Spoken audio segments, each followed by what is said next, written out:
Welcome, everybody. Glad you're here to listen. We've got another episode of Humanity's Values here, including a lovely and fun conversation we're about to have. Because Casey and I go back almost a year now, where we met in one of the multitude of conferences for the atheist and secular communities that are out there. So, welcome, Casey. Good to Yeah, have you. glad to be here. Sweet. Yeah. So we're going to be talking about several things, but I wanted to start off with Casey is secular humanist, atheist, skeptic, artist, and of course, good friend. Grew up in a small Christian conservative town.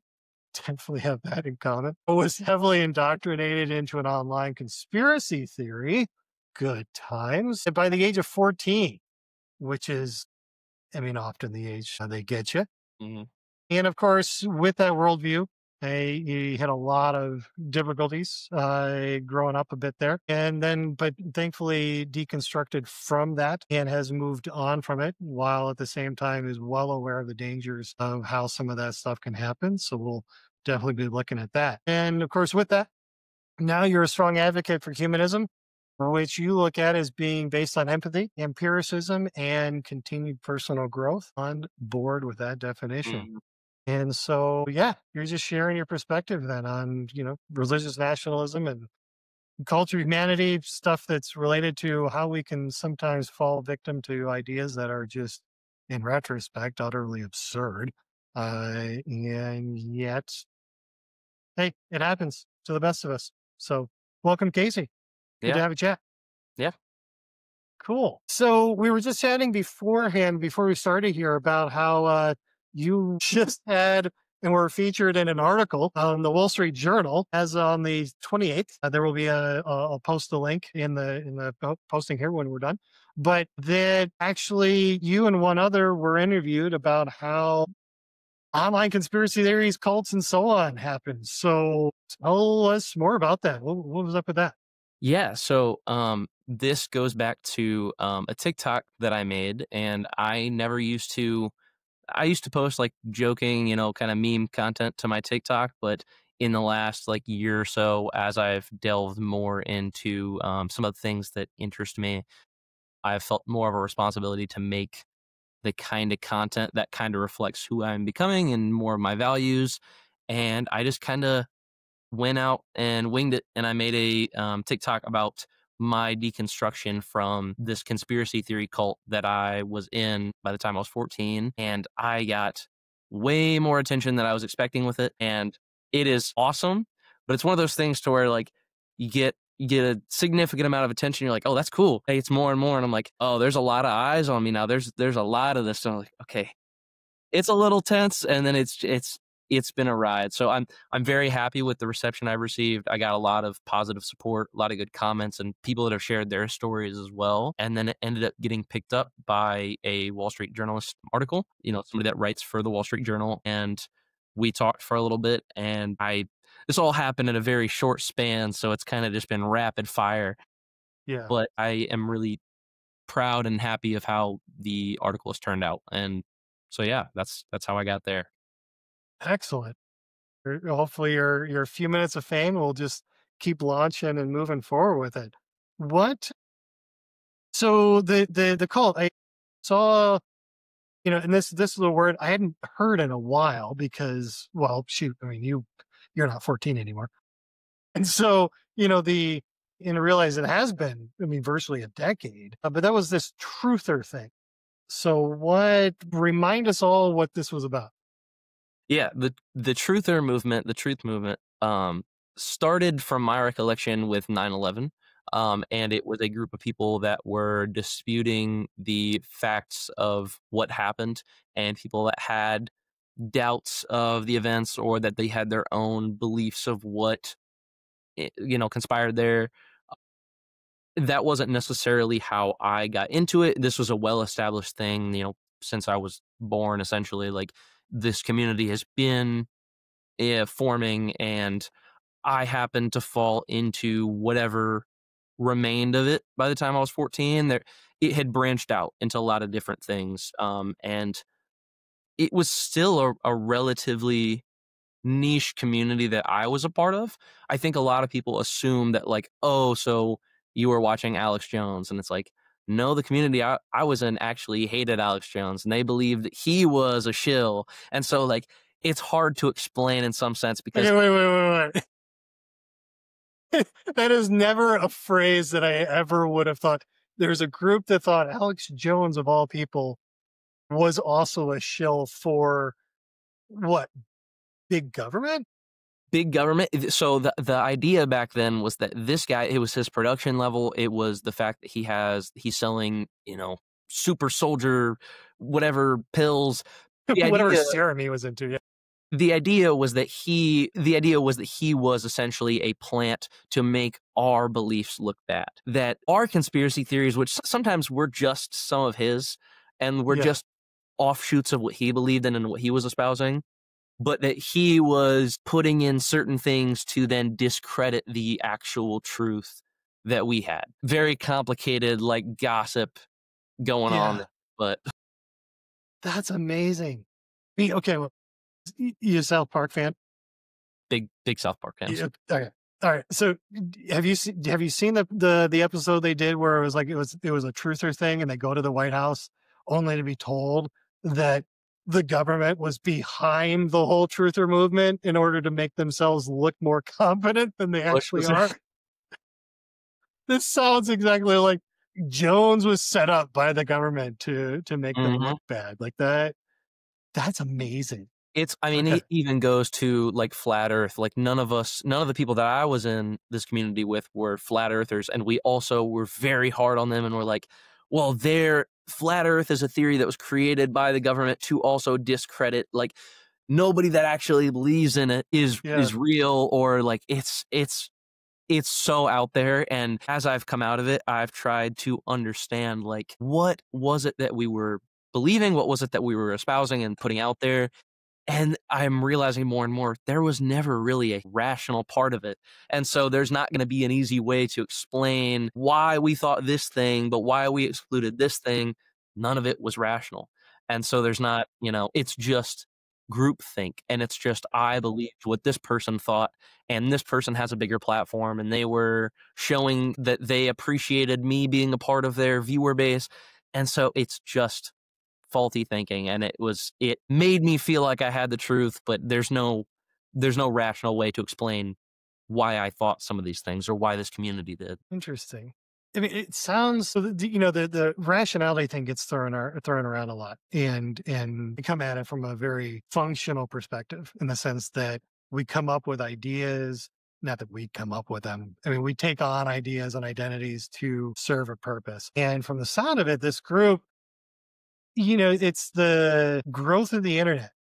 If you were to go back in the history of it, started with a few people probably talking, and then more people tend to glom onto it and go, yeah, they think the way I do. And then, like a religious movement, or of any other kind, any group movement, people started self-policing as to what is and isn't appropriate, without much in the way of any real criteria, other than how do we stand out in our own labeled uniqueness. Mhm. And anybody who seemed to be taking away from that, like Alex Jones, which sounds to me more like envy than anything else. It's like he was too smart, he was too shiny. Yeah. Yeah, It's like he we know what it is. too polished. Yeah, too polished. Yeah, like it's you're too good at presenting this. Therefore, we in the basements, we really know what's actually going on. Yeah, Yeah. yeah. Um, yeah, Alex Jones, I mean, I never even watched him a lot of the time, so I think what you're saying is true, because my understanding is that a lot of this stuff comes to be through mischaracterization, misinformation, and just already perceived bias. And so, yeah, it is a lot of miscommunication and assumptions being made, and then people that trust someone's perspective because of their audience or because of their conviction rather than the actual evidence that they have for it. And that was it for me. It was, I believe that I cared about truth and evidence and what shadowy things might be going on. Those were truly important to me, but I never had the right tools to discern how I am doing it. What truth actually is and how to get to that. And so, yeah, I was acting in a way that wasn't in line with my beliefs, but I never had the tools to really discover those. Well, I like the way you put that, where it's like, okay, I care about truth and basically what might be undermining people's development, or what might be going on that literally cause harm. I mean, it doesn't come out of nowhere. I mean, bad things were happening. We want explanations. And for a kid, who cares and is, intelligent and going, well, wait a minute, I want to know. And then you look around. I mean, I don't imagine that you probably, I mean, did you ask anybody else in your own personal life? Was there a frustration over some of the answers, so called, that you were being given? And so, like, wait a minute, this doesn't make sense. So I'm going to So, look elsewhere. yeah, so I mean, uh, I guess like to go further into how I got into it, because I think that'll Hmm. get there, is I not super tech savvy, but I spent a lot of my time like just on the internet and watching YouTube, playing video games, and just that was my fantasy. I was a huge Star Wars fan, huge like medieval fantasy, so I liked entertainment a lot. And so I think that mindset kind of had me. I'm a creative person in general, and so I think that I was always out there in my thoughts, and not like one of the things that I think is also a misinterpretation is that conspiracy theorists, or that I particularly wanted to believe that these horrible things were true. And I hated them. I did not want them to be true. I was just convinced for a really bad reason. And I ended up falling victim to this conspiracy theory cult, this group, just because it started with my algorithm. I happened to get a video in my algorithm from Kent Hovind, Yes. and it was a video he was talking about the New World Order, Oh, and yeah. that was, as far as I can remember, that was one of the things to kick that off. There was also music. I listened to a lot of different types of music, and there's a rapper that I really liked that still he's a great poet, but he has a lot of controversial takes and a lot of things that, and one of his music videos, it throws out so many new things of conspiracies that are happening, and I had no understanding. And so all of these things are coming at me, and it's like the world might not actually be what I thought it once was. And so now if I think that there's tons of things happening behind the scenes, that lets me fulfill this hero's journey that I've kind of always wanted to be a part of. So not sure how much that answers your question, but that goes into just, yeah. Yeah. No, thank you for that. Because I mean, because it does, from the sound of it, it speaks to, well, for that matter, what any young man or person in general, like, is like, you're looking at the world, you're wanting to make sense of it. Knowledge, any of us, none of us come up with beliefs just for the hell of it. So we want to be able to say that what I think is what I'm then finding when I put it into practice. For that matter, it's a Christian principle. It's like, by your fruit, you will know them. You don't have to agree with all of the mythology that goes along with it to appreciate that principle of, we want to know how this works in practice, which of course, a lot of problems with that, because our brains are naturally biased. Just by, anybody thinks, goes, well, I want to think without bias. I'm like, what do you mean? Like, Yeah.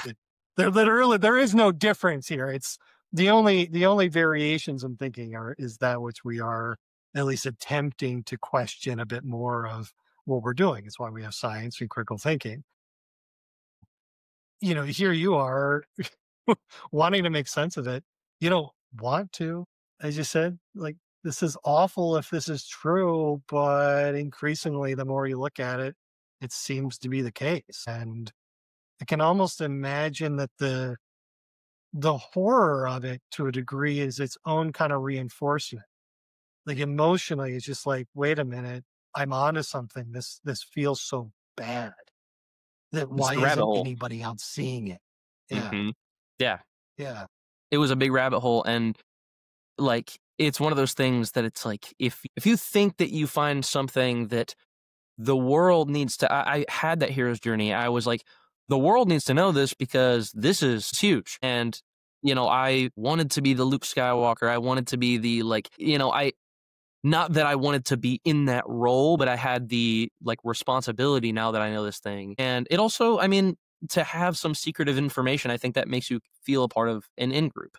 And I had that in group online when I saw that there was a community of people that were believing these things. And over time, the more that you engage with that community, especially if you don't have the skills or the tools to discern beliefs and what's true and like evidence, for me, my beliefs and my values started to shift in ways that I couldn't recognize because I would automatically assume and believe these other things that they were talking about.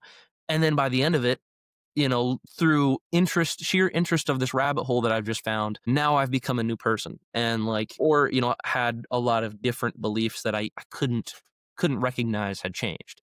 And I mean, religion plays a part in that as well. And I think I remember when we met, I had said that like I have a better understanding of it now, but at the time, it was hard for me to understand that religion has always been a part of this, and belief in the Antichrist, belief in the New World Order.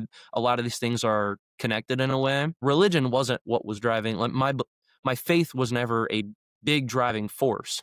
I like to say that I had the stick before I had the carrot, and that was what drove me was the stick. I wasn't like doing things for, the beneficial outcome that I thought would happen in heaven. I was doing it because I'm like, the hell is going to rain on earth. And the Antichrist is already here and he is forming the shadowy thing. And so, yeah, it was fear based. And I think the religious guilt and that stuff plays a huge part in it as well, even if my faith wasn't the primary, it was my beliefs. It was this conspiracy theory cult that was the primary force of that. Well, and you brought up, a couple times here that hero's journey, that desire to, it was actually an article I wrote a little while ago about the desire for significance, that what we do matters. And we get frustrated when we do something that we think should have an effect at one level, only to find out that really the world doesn't care. Hmm. It's the, anybody who's ever created anything online knows that. Like you put out product, you put out product, and you're like, oh, well, like like a few people, and then all of a sudden something goes viral, and it's like now I matter, even though generally speaking you always did. Hmm. But that reinforcement from a crowd really helps us to, well, one, feel great, but two, then there's the reinforcement of, "Oh, wait, if people are screaming my name because of this, I shouldn't question it It must be because true. it's getting me it must be true. I'm getting what I want out of this." Yeah, and I think in that same way, I was 14 at the time, maybe 13 even when I first started getting into it, 13, 12. But like 14, I can remember I was really into it. But that reinforcement was especially true when people would praise me for being so young and finding the truth. And like I would There it join is. these live stream like comments and like, the chats, and there was even Google Plus at the time. The community was on there. Like, and I got to give them credit, they have a good sense of finding community because their accounts and their videos get deleted all the time for good reason.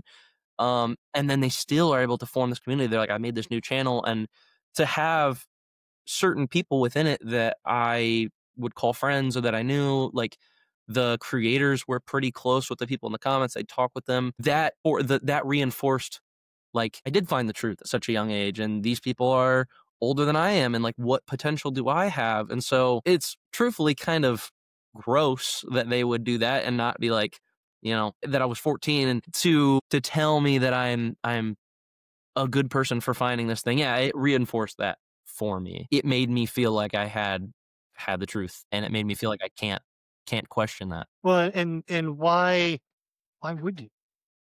I mean, it's one of those, it's like, while, there was an issue, and, was it, a couple of years ago where it was, a few years ago, but it was a kid, it was some teenager, a reservation. And it was that the was wearing a MAGA hat and was being confronted by a known agitator in the community, and he just had this. look on his face that was clearly like, I'm overwhelmed. And article after article after article was pontificating about looking at reading into the facial expression and what was going on. And the theme, and I'm not going to get into whether what the kid may or may not be thinking. I'm not a freaking mind reader. Nobody else is. But what was fascinating was everybody saw in this face whatever they wanted. Like, if you agreed with what was happening, wow, this kid was either one, the devil incarnate, or two, standing up for what was right at such a young age.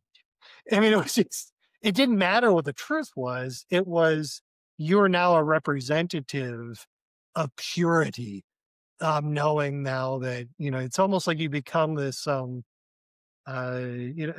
stand-in, a mascot for why they're right and on the holy, purpose You're a kind of thing. canvas for someone else's, like, already Right. preconceived beliefs or their, you're a canvas for what they already believe in, and they're just going to put that on you no matter how you react, no matter what you say.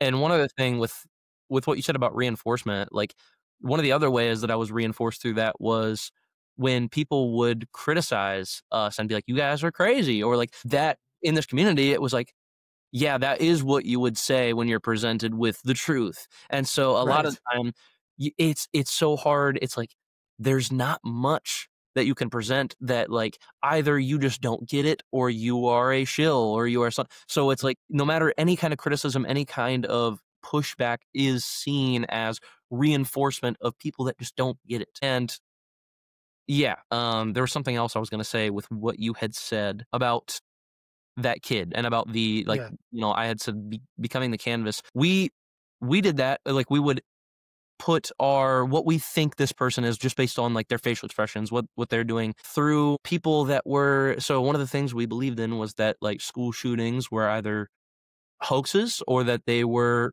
false flags, as in people really died, but they're manipulating this event to make some kind of propaganda out of it. The people in this community, the creators, would do that with like grieving people in interviews and stuff. It would be like this person is smiling when they're being interviewed, or they're like nervous laughing or something, or just in not even that, but in anything. It is always that putting something that you already have in your mind onto what you are looking at and what you are perceiving. And it doesn't matter what the person says. It doesn't matter. Like the context just matters. It just reinforces them. Any facial reactions, any kind of thing, it just reinforces what we already believed in. And so, so as somebody who, like you said, you have a TikTok, you make videos. Where do you find it?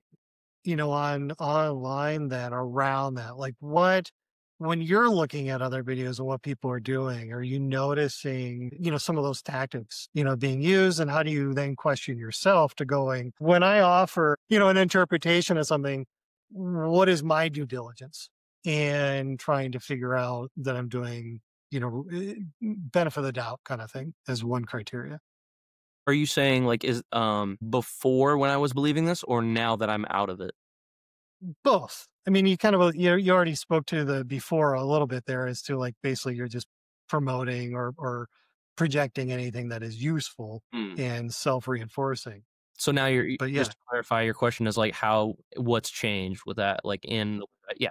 I mean, a lot of it has come through like it's been the process of unlearning and deconstructing these things and then building up new belief systems, building up new ways of processing information. And it's like I have shattered almost every aspect of who I used to be, and what is still there has just evolved to be better. Or not to say that I'm better in every aspect, but like I'm trying, I'm making the attempt to do that. So some of it is just through learning about things like epistemology and learning better methods for receiving information and how to discern truth from fiction. And it's getting a lot harder with AI. It's getting a lot harder with misinformation and disinformation. But so unfortunate timing on deconstructing from that. But yeah, I mean,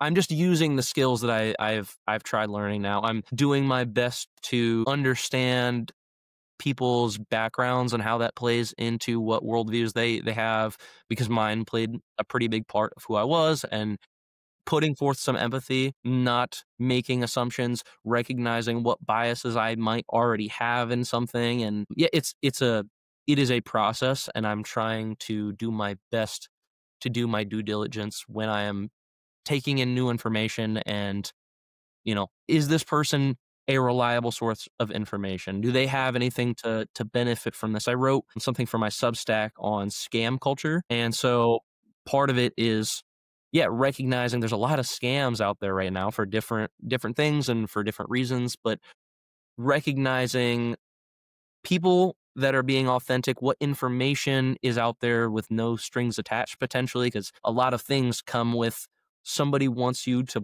buy into something that they're selling, whether it's an ideology or a product or something. And it's not something that I have come out of and I'm like, okay, now I have a solidified method. I know what I'm doing. It's just I gotta keep at it all the time. And so I'm like, it is that self development and improvement. And I feel like I'm doing a better job at that, but I think it's something that no one is immune from. Like you said, everyone has their own biases, their own preconceived beliefs, and so yeah, I try my best. I'm trying my best with what I have and recognizing where I fall short. I'm putting forth some humility, or putting forth some empathy, and showing some humility when I'm wrong. Well, and I'm glad you brought up, I mean, it's the humility part and and by bias, when I'm using it, it really is that, and I would joke around about like, well, thinking, you mean, well, but the difference between thinking and bias. It's like, no, they're the same thing. And yet at the same time, I mean, joking about it, but really that notion of actively selecting things that reinforce, and it's confirmation bias. In fact, there was an interesting paper out there that goes into how basically all of there's 200 different cognitive biases at these point that people can make a list of, and they pretty much all boil down to confirmation bias. Just the context determines what the confirmation is about, and it's an interesting point to reference that our brains are interested primarily in continuity, not in truth. Not in any certainly not in any kind of like big T sense.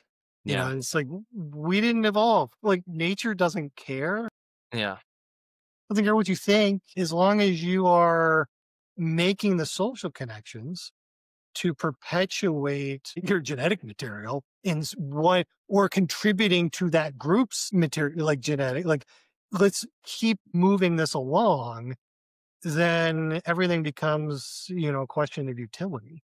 mm, So that humility factor really, if we're interested in more than just simply consistency, then yeah, asking some extra questions is a good idea. yeah. That makes a lot of sense. I think, like you said, the continuity, and confirmation bias was absolutely a big part and the sunk cost fallacy at that too, of especially in these conspiracy theory communities or certain political things like religious groups and beliefs. Like a lot of that as well is it's the confirmation bias and the sunk cost fallacy of, for me it was that way of like, how could it not, and like there's no way that I could be wrong. And I think subconsciously it is like, man, that would be a hard thing to face if I was wrong. And even at that, it makes it more complicated when you realize, like, I didn't want these things to be true, but I held such a strong conviction that I couldn't even ask myself what it would look like if I was wrong and what I would lose if I was. So that sunk cost fallacy is equally, depending on what it is, for me, it was equally important subconsciously. I think like I had put a lot of time and a lot of just thought into what my future would look like and what the future looks like objectively for everyone. And so yeah, I mean it I think those are two big factors in that. When your empathy again coming up, like, it's like giving up on certain ideas doesn't mean that you no longer care about truth Mhm, or community mhm. or other people. Like, none of this means you don't. I mean, that's the lie that many of these groups come into, is that if you leave this, you no longer care about these Yep. things. And it's like, wait a minute. I just don't. Ideologies just give us a direction of behavior. They don't hold a hegemony over values. That's just bullshit. The focus on the family people, James Dobson, you can call about family values all he wants. And okay, you may care about family, but I'm going to vehemently disagree Mm-mm. with how that was expressed, certainly, and how it was supported through, certain structures. And for them to come back and go, well, you don't care about family. If you don't agree with how it gets put into practice the way we do, like, come on. This That's specific method, this specific belief, values are the only. I mean, you don't care about truth. You don't care about this stuff if you work in an unorthodox way that doesn't fit with what we say is objective. right. Yeah, I mean, truth. It's interesting that you phrased that earlier with the continuity. Matters sometimes more than truth, or that we've evolved in a way that is just. It seems like it's more important. It's yeah. I guess I don't know where I'm going with that, but that's an interesting thought. It's okay. It's Yeah. fitting like that, like you said, confirmation bias. It is just putting the pieces of the puzzle together. For me, when I was in this, it was like I hold a strong conviction that these things are true, but there's a lot that I don't know, and I can acknowledge that there are a lot of pieces of this puzzle that are still missing, and so the journey is putting them together. And so when you find something that it's like, oh, well, this somehow fits in here, you're kind of pushing those pieces together, even though they don't fit naturally. But like, I got to finish the puzzle. I got to finish the puzzle. And so that was what it was just, I guess that was what it was about for me and what it was about for other people in this community. But now, yeah, I have a different perspective. Like, well, I want those pieces to fit naturally. Like truth isn't when you just put the square block in the round peg or whatever. Like, Yeah. that's not how that works. And I think a lot of it comes down to education level and like life experience and understanding of logic and epistemology and stuff like that. And that's what that helped me as I came out of it, was learning more of these things that like, well, of course I'm going to try to put the pieces together in a way that doesn't fit if I don't have the tools to tell me that's not how a puzzle works in the first place.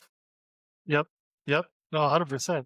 But and that's, it's the being careful broadly of, you brought up community a couple times, being a kid, being reinforced, having adults, look and go, so the next generation is going to be, helping out. And it's a difficult, looking around at, depending on where you find yourself on the ideological spectrum politically. Like, there are young people out there that similar age group, and you go, wait, if you disagreed with them, they'd be awful. But Hmm. you agree, therefore they're amazing, and oh, we're so happy for this next generation. And it's like, maybe we should back off and maybe not put that pressure, on teens, because instead encouraging development and questioning and humility and going, you know what? I remember thinking some really quirky shit when I was, even in my 20s. And who knows what kind of crazy stuff I think now that I don't even know in a decade or now from now, I'm going to be looking back going, Yeah. Well, and I think that like some of these communities too, like they form partially because of finding community that like, oh, you also believe this really fringe thing that I do, and I can't talk with anybody in my life about it. And that was that for me. Like, I know I sound crazy if I talk about this, so it's like I can't really talk about it to anyone. So the fact that there's someone online that I can confide in, and that like we believe in the same thing and no one else gets it. It is the uneducation, like, education level plays a factor in that, and community. With what you said as well, I think it's when you have this community already built, then it's people that want to live vicariously through new members or through somebody that I'm like, oh, well, now I feel dumb that I came to this conclusion when I'm 30 and I'm making this content, and you're 14 and you found the truth.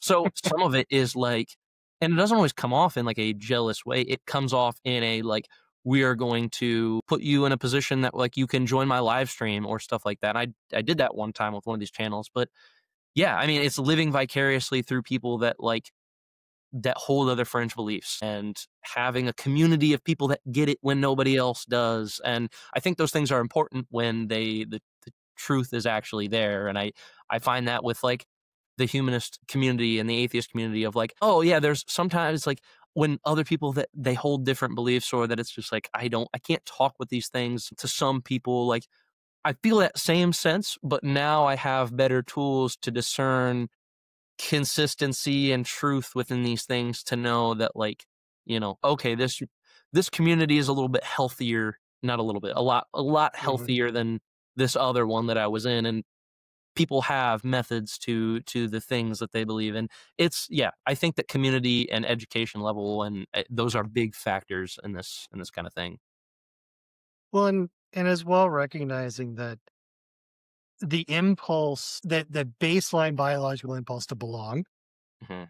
to feel that our image, our structure that we hold of the world is accurate, and that reinforcement desire doesn't go away regardless. I mean, those things are just because we're Homo sapiens.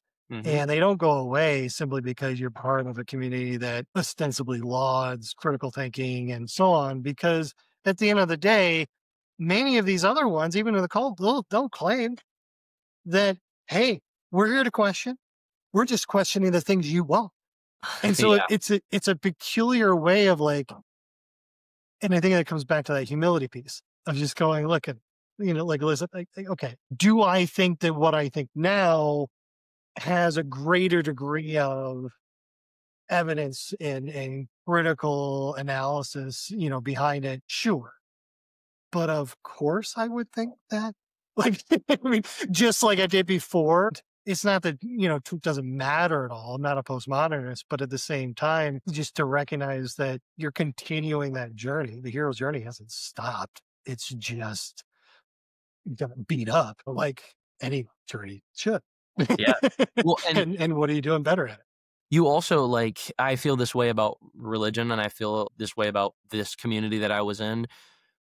When you like that hero's journey that I had a lot of answer or a lot of questions and I had a lot of aspirations. And you when you don't have the tools to discern certain things, when someone answers your question in a way or provides you what looks like an answer, then you set your ceiling is already set pretty low and you've already found the answer. And so now I know what it is and I got to stick with this because you were desperately looking for it before or were I think that yeah, setting low ceilings is a big part of that. And I didn't realize I was doing that with truth. I didn't realize that I was limiting myself by thinking I already had it and thinking that like now I just got to stick with it and I got to figure out ways to get this truth out there. I set my ceiling so low and I just took the first thing that came to me, the first thing that looked like an answer, because I didn't have the tools to discern if this is really the answer that I'm looking for. And yeah, coming out of that community, coming out of those beliefs, I still had that. And there was a several year period where I kind of faltered where I'm like, I called myself spiritual in some aspect and I still believed in some of these conspiracy theories, but not, I wasn't in the community.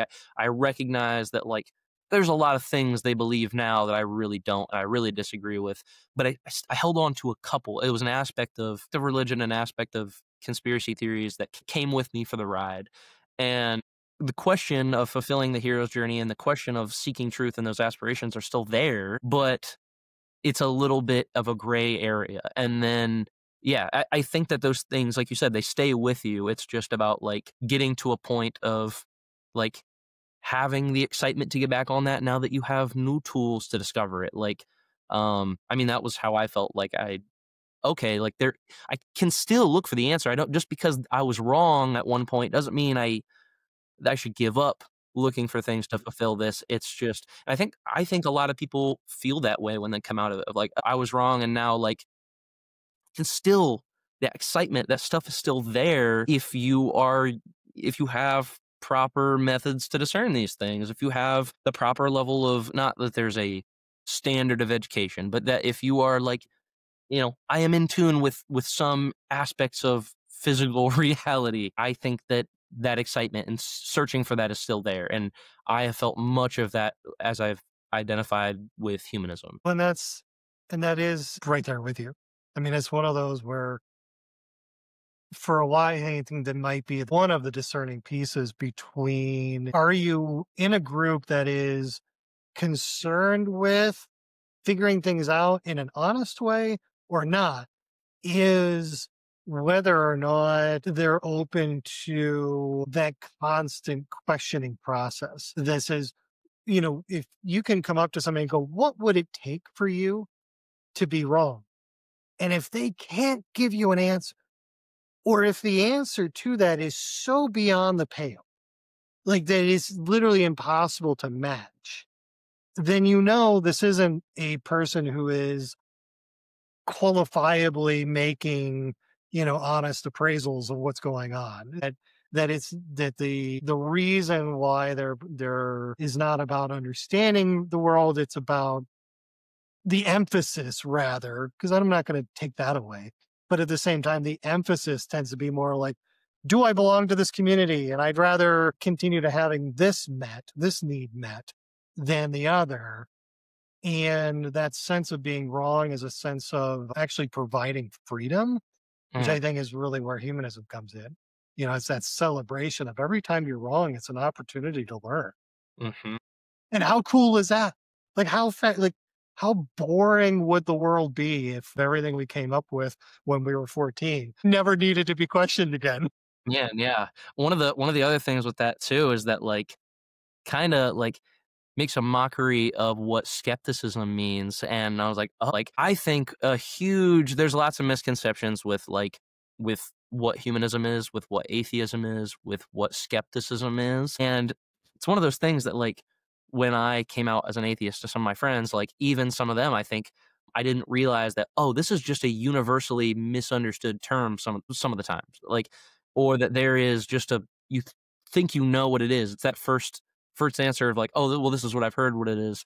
We were that way with skepticism. This community was that like we thought we were skeptics, but we weren't. We didn't. It was not skepticism. That was doubt and just yeah, confirmation bias. It was sticking to what we know and sticking to what we think is the truth, rather than withholding belief in something until we have good reason. We thought we had good reason, but yeah, I think learning what skepticism really is and what that means is also important, and it's misunderstood. There's mischaracterization and misunderstanding, I think, are two things that people tend to do, and it stops us pretty short from finding something that actually fits what we're looking for in a real sense. Well, and there's that often when people think they're even being a skeptic, what they're actually being is really just a contrarian. Like Yeah. it's the process isn't to inquire about where you might be wrong, and in the process find increasingly probabilistic notions of what might be accurate. Instead, it's, I believe this because the man, believes the opposite, or whatever authority figure. Like, I believe this because it's contrary to whatever structure of authority exists. And therefore I'm right. And that is a very different means of determining what your beliefs are, as opposed to, this kind of rigorous self questioning, self doubt in a healthy manner of constantly going, what do I think is so that may not be? And there's that freedom again to be found in being wrong. Whereas so often the freedom is found in being right. And it's like, these are opposite ways of living life. Yeah, I think the humility I wrote an article on humility as well for my Substack because I Nice. as I've looked into like what are the tenets of humanism and what are ways like I'm not only just calling myself that in name, I am trying to my best to like everyday practice, like practicing those things. Cause I think like a lot of the times too, with the lack of humility that we tend to have, we attach ourselves to a title because of what that title means rather than what comes with enacting that title and like being a part of that thing. And I used to do that with believing that I cared about truth, but I didn't actually I didn't know what things how to look for truth. And now that I'm like calling myself humanist, I want to make sure that I'm not just somebody that calls myself something and that I don't actually practice it. And so, yeah, I've been doing my best to look up, and look up stuff about humanism and read a lot more books than I used to. And humility is one of those things that really hit me that I was like, man, like I, for some reason or another, couldn't show humility because of these things. And yeah, I mean, that's a big aspect, and not even just in this conspiracy community, or I think that people in general, a lot of people don't show as much humility as probably they should, and I think there's just a lot of societal contributions to make people kind of afraid of showing that, of like how people are going to perceive you. I know a lot of people, like, especially as anxiety and stress becomes just the normal state for people, showing those things are just kind of like they aren't they aren't the natural conclusion that you go to when you want to find something. That is like a huge part of stepping out of your comfort zone. Um, but yeah, I think that that is something a lot more people need to employ, and still have moments of like I don't show it when I should, but Like you said, the process, the journey doesn't and shouldn't end. mhm. If at any point you think you've arrived, again, back to that whole like the truth will set you free. Maybe the process of inquiry will, because how if at any point you think you have found, the capital T, then you cease questioning. And in fact, quite the opposite should be happening, particularly if we recognize ourselves as biological creatures of which error is literally written into our genome. I think This is how we evolved, is through errors and changes. think people too, like, it is a daunting task of having to commit, like deciding I am going to commit the rest of my life into inquiry in truth and reasoning and what makes logical sense. And like, I think it's just, it seems like and like I said, realizing like I need to put my everyday actions into like aligning myself with humanistic values. If I think this is the thing that is the one of the best outcomes for people, is having to make the conscious effort for those things. I think that's just a daunting task to ask people, and to ask people with their own problems and their own things in their lives. It seems like a courageous thing. It seems like a daunting task of I've got to learn a lot. I've got to, and to some aspect it is, but I also am like, why? And I know why not, because I was in the group that was actively against that. I wasn't like, if you're not in a community, whether it's a cult or whether it's in people that believe in really bad things for really bad reasons, like, I don't know. I think I have a different perspective coming out of that, of why it matters more. And as I come out of it and as I talk with people, it is still shocking to realize how many people don't get why that commitment is important in today's day and age, and just in general. And so yeah, having the right conversations with people of why, like, it doesn't have to be a huge daunting task. It can be small acts of self-improvement and of just understanding, of learning. Learning is another thing. For me, I was never like traditionally smart in school. I did not have great grades. I never went to college, and almost every single one of my friends went to college, and I went straight to a warehouse. But I still had I've always had these feelings of like learning more and doing more, but I never had the tools. And so I don't know. I think learning is important. Fun Mhm. fact, a hot Yeah, take. And yeah, I don't know, making it fun, making like truth fun. Like, I'm trying to figure out how to make this kind of thing appealing. And I think everyone in this humanist atheist movement is also trying to figure out like how do you make truth like appealing to people when it should be appealing on its face. Sometimes you have to appeal to, like, I don't know, that's part of it, appealing to things that you would think they should matter on their face, but like you just have to market it in the right way. same And thing that you experienced before. yeah, I mean, it's back to that. It's the same language. Like, you should care about this. Well, of course you think that. It's the same. It's why I keep coming back to so often around these basic biological things around like behind every truth claim is going to be a community that, that we belong to and aspire to belong to with it. It might be small, might be larger, but it serves a functional purpose of helping us connect and learning that process of going with a corrective process of going, wait, because I know this desire is inevitable in me as a hairless ape, therefore I need to question a little extra, like to hold everything I hold that I think lightly enough, not to dismiss it willy nilly, but at least hold it lightly enough to go, I could be wrong. Hmm. Let's keep asking. Let's continue this journey of figuring it out because how fascinating would it be to find out that I was wrong again? And what can I do? What can I learn next?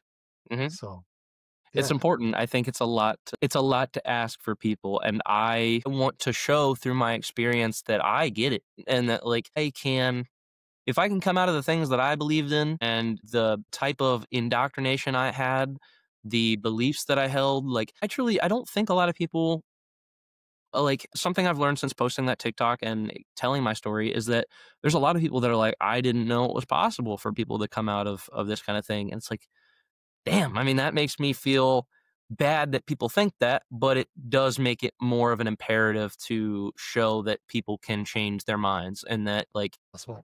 yeah, these kind of things are possible. It doesn't have to be a daunting task. It can be a community effort of empathy and like I don't know. That's why I think humanism matters a lot is because it was a huge whether I knew it by name or not, the principles were a huge factor in getting where I'm at now and to bettering my life. And so I think that yeah, inquiry is important. Yeah. So, where are you? You say you have a TikTok. Where are you posting your stuff? What are you hoping to do here in the future? Yeah, so right now I have a TikTok, I have a Substack, and in the Wall Street Journal article that we mentioned earlier, I also did an interview with a Harvard alumni sociologist and tech communicator, Caitlin Begg. She found my TikTok, and I wasn't familiar with her before, but I've seen some of the stuff she's done since then, and it's very good. I like talking about social stuff. I like talking about how people work, and so we had a good conversation. It should be out in like 2 weeks, something like that, on her podcast, Progression to Analog. But as far as for myself, like I appreciate you having me on here because I like to share my story. I like to talk. I want to utilize the views and the attention that I've received from my TikTok and just keep the ball rolling with it, whether it's featuring on content like this or making stuff on my TikTok where typically I'll be talking about conspiracy theories. I'll be talking about belief and values and just explaining kind of my story and like longer form content. My Substack is where I will be posting my thoughts, which I feel like I talk better when I have time to write. And so I'm trying to move most of the traffic to my Substack. And I also will be making some YouTube videos. I'm not there yet, but that's the goal. That's where I'll be going and talking about values, talking about some of the same stuff we talked about here and talking about humanism and why I think it's important and showing people that, you can change your mind and that it's okay. And these things are normal. So my TikTok is, I believe the name is Humanist HQ, but I think it's just at Squampus, which is what I never changed the name. And it's just SQUAMPUS is my TikTok. And then Substack is Humanist HQ at Humanist HQ. So yeah, that's where you can find me right now. But yeah. Well, I will make sure and put all of those links wherever I post this. Yeah, this will not be the last time we have you on here because I think we're on the same path of just kind of going. We want dialogue. If you can't talk, if you can't question, which means talking with literally anybody, that's how we figure out like what we believe is so may not be, and that's what we're all here for is to try to figure stuff out and hopefully have some fun along the way doing it. So, it's like, here we are. So thank you for coming on. We will do this again and we'll direct everybody that can to read the stuff, especially with the another upcoming, chat coming out. So that's great. Absolutely. Thank you for having me on here. I really appreciate it. Great. All right, Casey. We Yep. will chat later. All right. See you.